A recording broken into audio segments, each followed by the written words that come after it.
Mesdames et messieurs, bonjour. Merci de prendre le rendez-vous de ce 13h au Bénin. Au sommaire, fini les divergences. Aliko Dangote, l'homme d'affaires le plus fortuné du continent, a été reçu en audience par le chef de l'État béninois.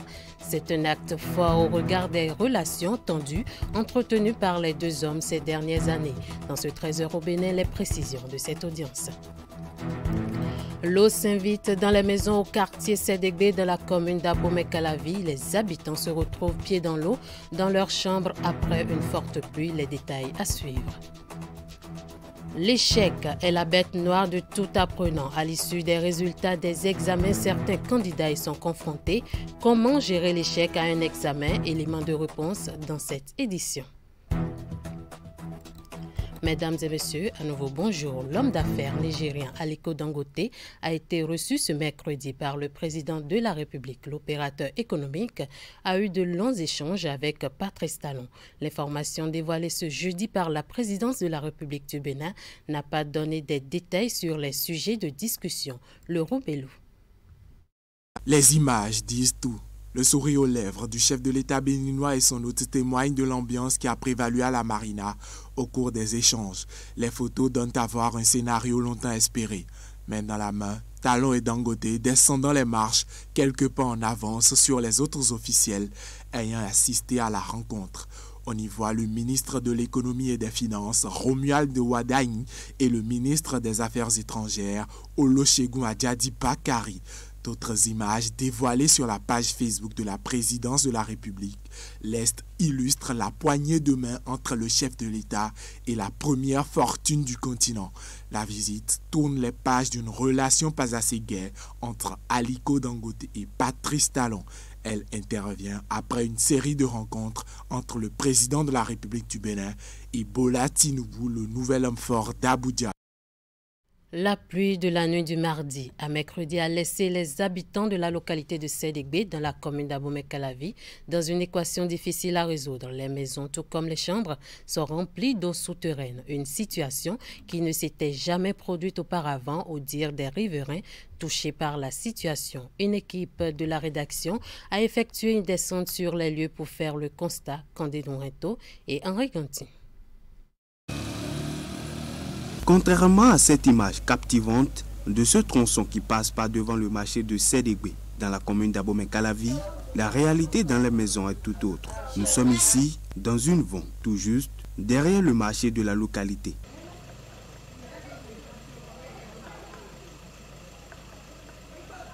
Ici, bon nombre de familles, comme celle Kloussa, vivent un véritable calvaire après la pluie de la nuit du mardi à mercredi. Les maisons, comme les chambres, sont inondées.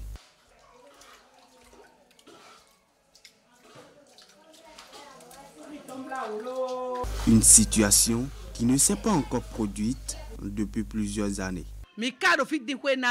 Ça fait plusieurs années qu'on réside ici et je n'ai jamais vu de l'eau dans ma chambre. Dès qu'il y a pluie, quelque temps après, tout est séché. Pour aujourd'hui, on dormait. Je me réveille et je trouve mes petits-enfants et leurs matelas au milieu de l'eau. Je me suis donc précipitée pour chercher des briques afin de relever le lit. On s'était réveillé parce que comme nous on était sur les lits, certains qui sont en bas, on constate que leur matelas a pris l'eau. C'est ça qu'on a constaté que partout maintenant là, l'eau est partout, on ne peut plus. Avec les enfants, on a mis le temps toute la journée, depuis le matin, en train de quand même d'évacuer l'eau avec des balais. Bon, heureusement que j'ai fait quelque chose en haut là-bas. Je suis obligé d'amener les enfants faire le haut pour qu'ils passent la nuit là-bas. Comme vous le voyez, c'est la nouvelle tâche des membres de la famille Kloussa et leurs enfants. Depuis leur réveil à 6 h du matin, ils essayent d'évacuer l'eau de leur chambre. Ces maisons à proximité des bas-fonds sont les maisons beaucoup plus confrontées à cette situation.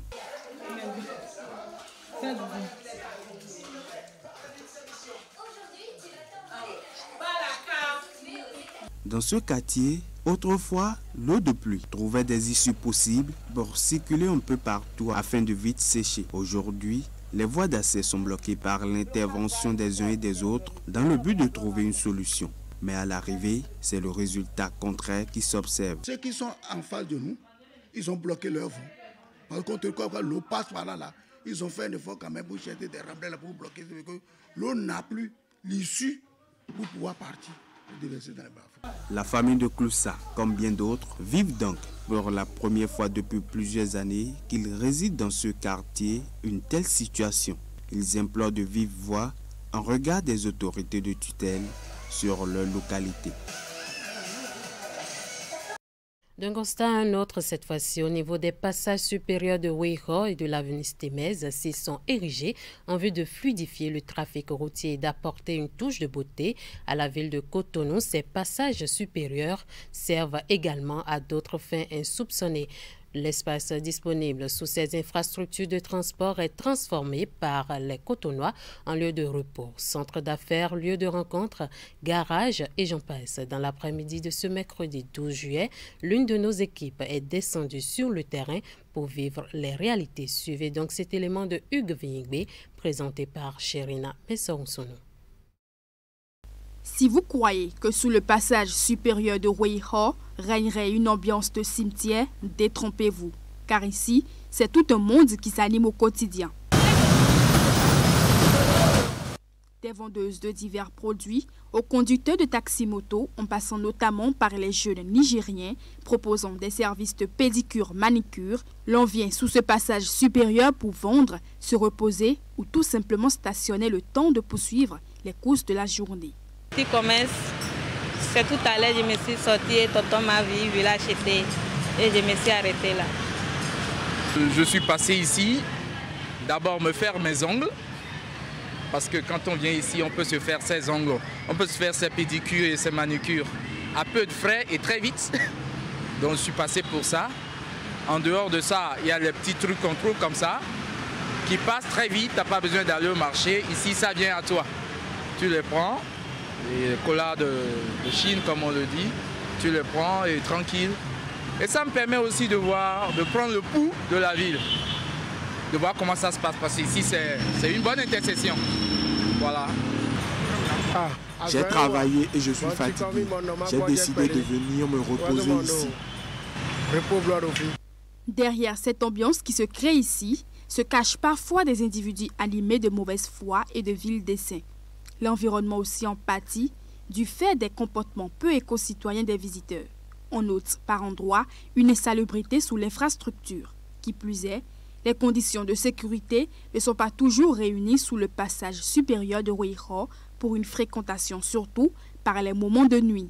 Les témoignages recueillis sur place en disent long. Mais il y a aussi la malpropreté, donc il faut revisiter ça un peu. Ce qu'ils font c'est bon, je ne dis pas qu'on les chasse, mais qu'on les sensibilise à être un peu plus propres et à mettre le business dans un peu plus de propreté. Des fois, quand il y a pluie, beaucoup de conducteurs de taxi-moto stationnent ici. Donc, ils en profitent pour manger des arachides et manger des trucs. C'est nous qui nous entendons entre nous pour balayer la place avant que les collecteurs d'ordures ne viennent. Avant, il y a beaucoup de émigrants qui passent la nuit sous le pont. C'est un dortoir pour eux. Les policiers venaient les chasser. Du côté du passage supérieur de l'avenue Stémez, le constat est presque le même. La différence, la propreté des lieux. Les occupants de l'espace ici sont plus respectueux de ce cadre qui leur offre ombrage, abri et de l'argent. Si l'espace disponible sous les passages supérieurs de Weiho et de l'avenue Stémez sont bénéfiques pour les Cotonois, il ne serait pas superflu de prendre des dispositions pour contrôler l'animation qui y règne.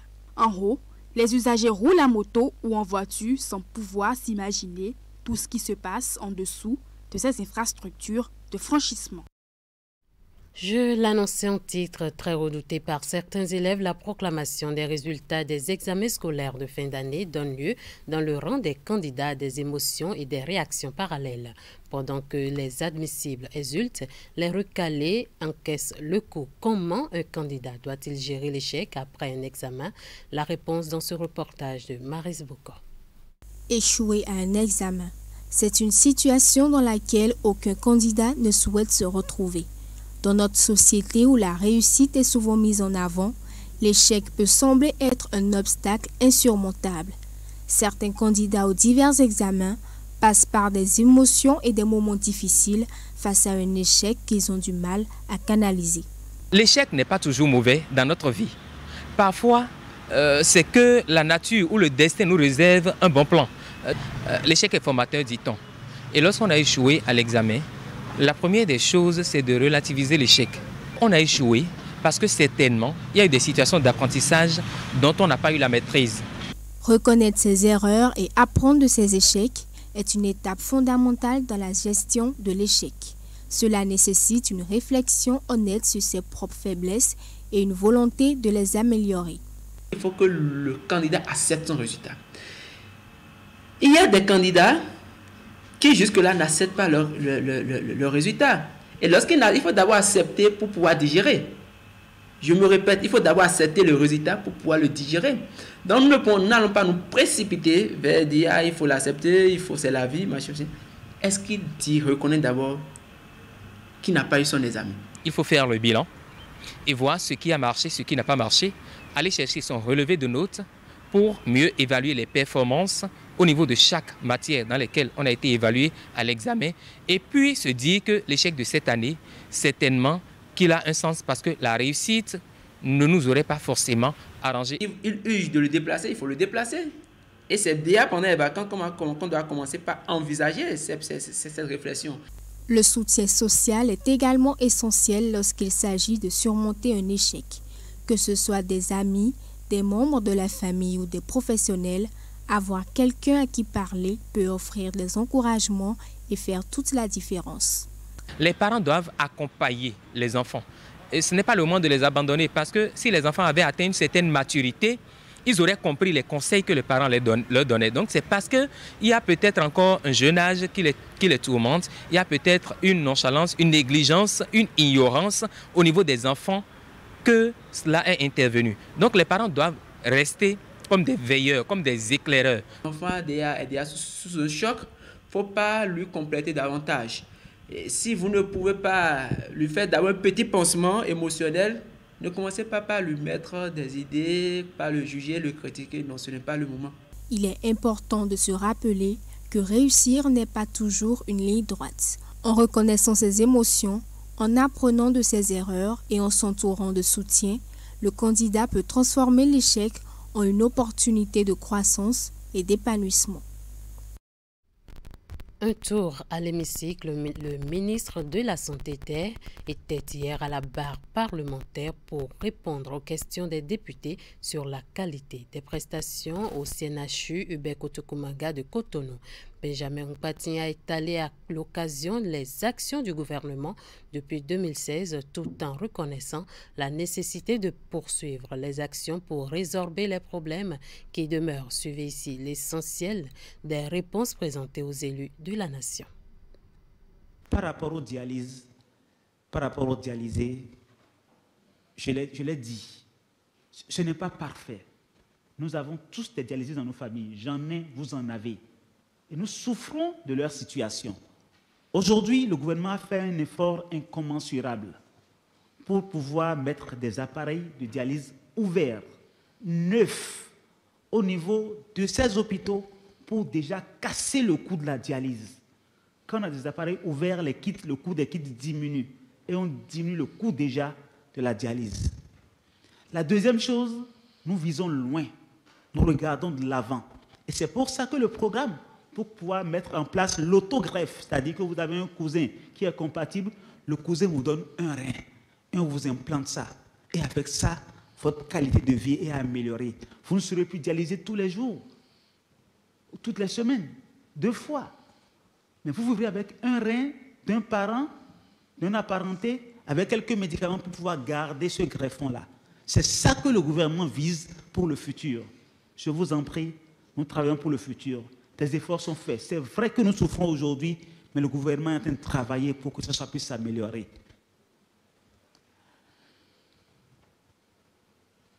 Pour ce qui concerne le service de la réanimation, ce qui est fait aujourd'hui, c'est que on n'a plus de garde malade. Lorsque le patient vient en réanimation aujourd'hui, il fait un dépôt de 200 000 francs, qu'il peut même échelonner sur des jours. Et l'ensemble du service est offert. On n'a plus à se casser la tête, donner des ordonnances Parce que des fois, ils disparaissent pendant des heures à la recherche du médicament. Aujourd'hui, tous les soins sont offerts à l'intérieur du service par les médecins et après, de façon journalière, le point de ce qui est fait est récapitulé pour que les parents puissent solder au fur et à mesure. Et lorsque nous avons des situations où les parents n'arrivent pas à solder à la fin, on ne les garde plus. On voit avec eux, lorsqu'ils ne sont pas indigents, on voit avec comment ils peuvent échelonner le paiement pour ne pas les garder otages des hôpitaux. Le chef de l'État donne des instructions fermes par rapport à ça. Et nous nous attelons à devoir les mettre en œuvre. Et nous voulons lancer un appel à la population pour nous accompagner, que ce ne soit pas vraiment une porte ouverte pour chaque fois dire qu'on n'a pas les moyens et l'hôpital s'endette et la qualité des services qu'on veut offrir va s'en ressentir. Pour ce qui concerne les questions liées à l'électricité, des efforts sont faits. Là, actuellement, en dehors de ce que les hôpitaux font pour acquérir des groupes électrogènes, il y a des acquisitions de façon globale de groupes électrogènes qui sont en cours pour faire en sorte que les hôpitaux, chaque hôpital, avec un dimensionnement précis de sa capacité, son besoin, puisse disposer des groupes électrogènes pour pouvoir prendre le relais lorsque l'énergie électrique du réseau conventionnel est perturbée. Pour la question des ressources humaines, je suis médecin. Pour ceux qui me connaissent, je suis gynécologue obstétricien. Mais j'ai honte. J'ai honte de ce qui se passait dans ce pays. J'ai honte du fait que des collègues rentraient dans l'hôpital, garaient leur véhicule, sortaient par une autre porte, prenaient un Zimidian et allaient dans une clinique. Et les malades, nos chères populations venaient à l'hôpital et ne trouvaient aucun médecin. Lorsqu'on vient, on les oriente pour dire allez le voir dans telle clinique. Le gouvernement a pris la décision salutaire de suspendre pour le moment l'autorisation des instituts privés pour les agents du secteur public. Et nous l'assumons totalement. Ça a permis de contenir les agents de santé dans les hôpitaux et faire en sorte que les populations puissent trouver ces agents là où il faut. Et je voudrais profiter pour dire que le gouvernement, au-delà de ça, a lancé vraiment un vaste recrutement. 1450 agents recrutés en 2021, près de 1000 en cours de recrutement en 2023. Et en dehors de ça, nous avons un programme dénommé un programme de préinsertion des jeunes médecins, des jeunes infirmiers, des jeunes sages-femmes qui viennent de sortir. 100 infirmiers, 100 sages-femmes et 100 médecins chaque année seront enrôlés dans le programme de préinsertion. Ces jeunes vont gagner des salaires qui sont très intéressants. Ces réponses du ministre de la Santé sur les questions relatives au CNHU ont suscité diverses réactions des députés. La représentation nationale en a profité pour faire un état des lieux global du secteur de la santé au Bénin. Ils ont relevé des disparités dans l'équipement des formations sanitaires, l'état du plateau technique et plusieurs autres problèmes du secteur. Suivez ici quelques réactions des députés du Bloc républicain, du Parti Les Démocrates et de l'UP Le Renouveau. Merci, Monsieur le Président. À la suite du Président Hassan, je voulais saluer le gouvernement pour cette embellie qui saute aux yeux de tous et que l'on remarque. Et anticiper mes félicitations pour ce qui est en train d'être fait à Calavi, parce que par curiosité du citoyen, j'ai été déjà voir et ça augure du beau, du bon pour le pays et il faudrait pouvoir le dire, le reconnaître. Mais quand j'ai fini de dire ça, Monsieur le Président, je me demande si cette embellie n'est pas aussi valable pour les Béninois de l'intérieur, notamment ceux de la Donga. Monsieur le Président, ma jeunesse a été bercée par la télévision togolaise. Aujourd'hui, les populations de la Donga se retrouvent dans les hôpitaux de Kara et de Mangou. Lorsque, dans une vie récente, j'étais maire de la commune de Djougou, à l'occasion de la tournée administrative du chef de l'État, j'avais dit que je ne souhaitais pas tomber malade une fois à Djougou ou dans la Donga parce que je n'étais pas sûr que ce ne soit pas la loterie qui décide de mon sort. Les centres de santé au niveau de la Donga posent problème. Monsieur le ministre, nous souhaiterions que cette embellie qu'il y a au niveau du CNHU soit contagieuse et que, à l'intérieur du pays aussi, les populations puissent sentir que quelque chose est en train d'être fait. Parce que je ne trouve pas bien que jusqu'à présent, nous n'ayons pas de cardiologue dans la commune de Djougou, une commune de plus de 300 000 habitants. Le chirurgien, c'est problématique. Ce sont des questions que nous abordons souvent en privé avec le ministre, mais je ne peux pas trouver cette occasion pour ne pas appuyer mon cri de détresse et dire que je souhaite que cette embellie-là puisse aussi descendre à l'intérieur du pays. La preuve, lorsque vous avez dit les efforts qui sont en train d'être faits par rapport à la prise en charge des dialysés, j'ai vu les déserts médicaux. C'est le Mono et le Koufo et la Takora Donga. Rien n'est prévu pour ces deux départements-là. Pourquoi? Merci, Monsieur le ministre.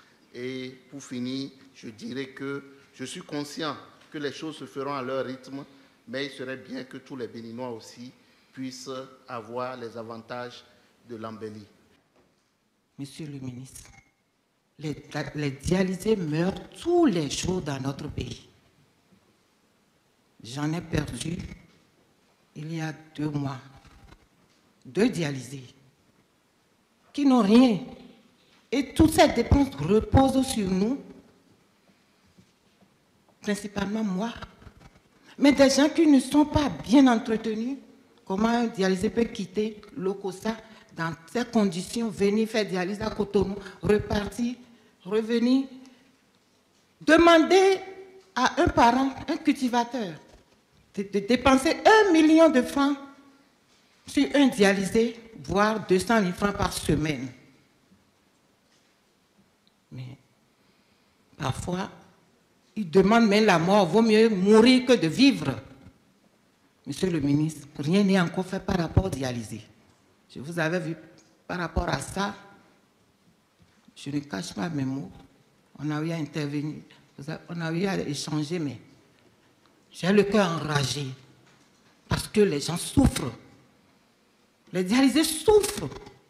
Monsieur le ministre, vous savez bien que ça ne va pas au CNHU de Cotonou. Et pourquoi cacher cela au peuple? Les derniers épisodes développés au CNHU de Cotonou en disent long.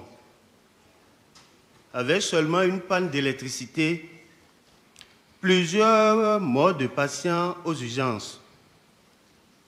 Beaucoup d'autres pannes d'électricité surviennent et des patients meurent et cela se passe sous silence, vous le savez. Les brûlés du drame de Dassa sont presque tous décédés. Mais on vient nous dire que tout va pour le mieux. Ce n'est pas juste. À la limite, cela frise un mépris pour la santé des Béninois que nous sommes. Je remercie le gouvernement pour les réponses apportées, mais j'avoue que ces réponses ne m'ont pas convaincue quand on sait que beaucoup de cas de blessés suite au drame de Dassa et du camp militaire de Tofor ont déjà montré les limites du plateau technique du CNHU.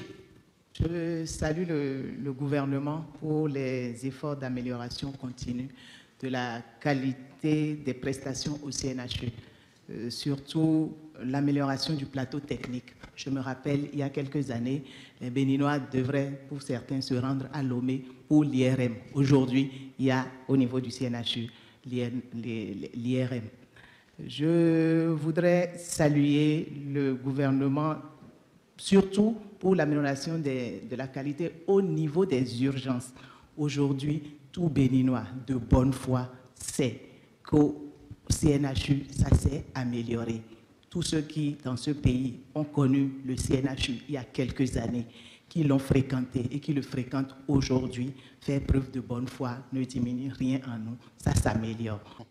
Monsieur le ministre, je voudrais attirer votre attention sur le fait que nos enfants qui sont formés comme infirmiers adjoints chôment, alors que le besoin se fait sentir dans les centres de santé d'arrondissement et de village, s'ils ne peuvent pas venir au CNHU. Les médecins, là, ils ont commencé par fuir le pays, même les généralistes, il faut faire attention. J'ai discuté avec des uns, il paraît que pour la dernière promotion, il y en a 10 qui sont partis à l'étranger. On risque d'avoir des problèmes. Fin de cette édition. Merci de nous avoir suivis et retrouvés. Maris Boko à 19h30 pour la grande édition du soir.